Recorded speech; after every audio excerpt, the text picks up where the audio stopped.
I used to think this was just a dream. For most of my adult life, I convinced myself that what happened that night couldn't have been real. But when my mom brought it up recently, confirming every strange detail, I realized that the memory I'd buried wasn't a dream at all. It was something that truly happened. And honestly, I wish it hadn't. I was 4 years old. I remember waking up in the middle of the night to complete silence. Everything felt heavy and wrong. You know that strange feeling when you can sense the house is empty? That's exactly how it felt. I called out for my parents, but no one answered. I climbed out of bed and padded into their room. Empty. I couldn't reach the light switch. So I just stood there in the pale blue moonlight. The shadows looked too long, the air too still. Downstairs, the television was on, showing nothing but static. The flickering light filled the living room with a white, ghostly glow.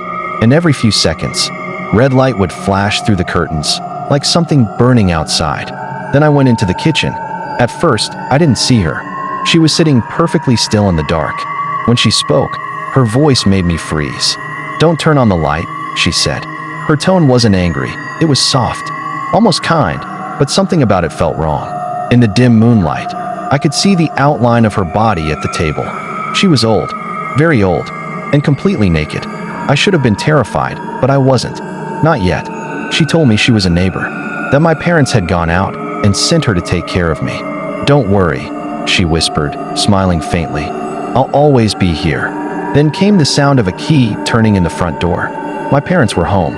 I ran toward them shouting, "It's okay. The lady's watching me." But when my dad turned on the kitchen light, the chair where she had been sitting was tipped over, and the back door stood wide open. No one was there.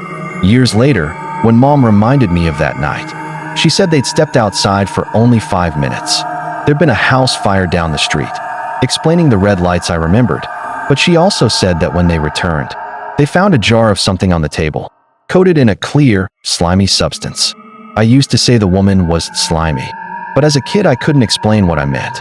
Mom always wondered if the fire and the naked, slippery old woman were somehow connected. I try not to think about it much, but whenever I'm home alone, I can still feel her there, sitting in the dark, waiting, whispering that she'll always be here. This story has become a bit of a legend in my family, the one that everyone talks about during late-night gatherings. Half laughing, half nervous. It happened when I was 10 years old, and my dad was working as a park ranger near Beacon Rock. My parents had separated not long after I was born, and Dad wasn't the kind of man who stayed in one place for long. He was a wanderer, happiest in the woods, surrounded by nature. He did try to be a father, in his own way, and when he finally got stationed permanently near Beacon Rock, I started visiting him during summer breaks.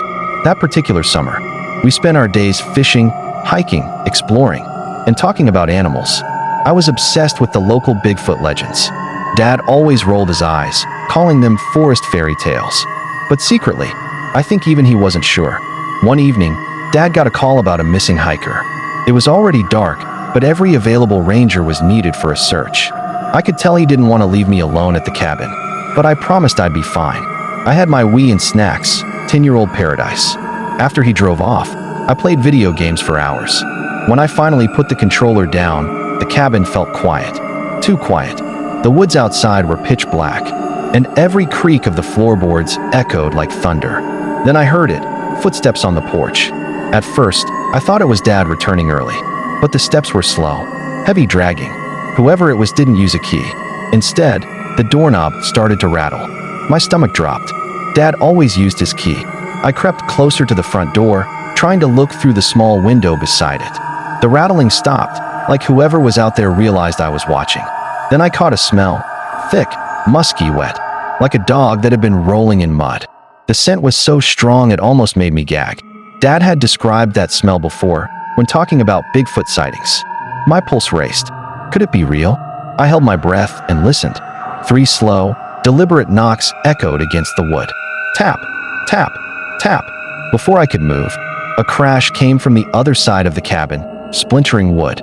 A window frame breaking. Someone was trying to get in from the back. I ran down the narrow hallway, heart pounding. Through the darkness, I saw fingers prying at the window. Human fingers, not claws. Someone was breaking in. I screamed, loud enough to wake the entire forest. And then, from outside, something else screamed back. It wasn't human. It was deep, guttural, and furious, like a mountain itself was roaring. Heavy footsteps thundered through the trees, shaking the cabin walls. The man at the window froze, then vanished into the dark. For a long time, I didn't move, just stood there shaking, waiting for Dad to come home. When he finally did, I told him everything. He searched the area, but found no intruder. What he did find, though, were huge tracks in the mud, too large, too wide to be human. Dad never said it out loud, but from that day on, he never laughed at the Bigfoot stories again.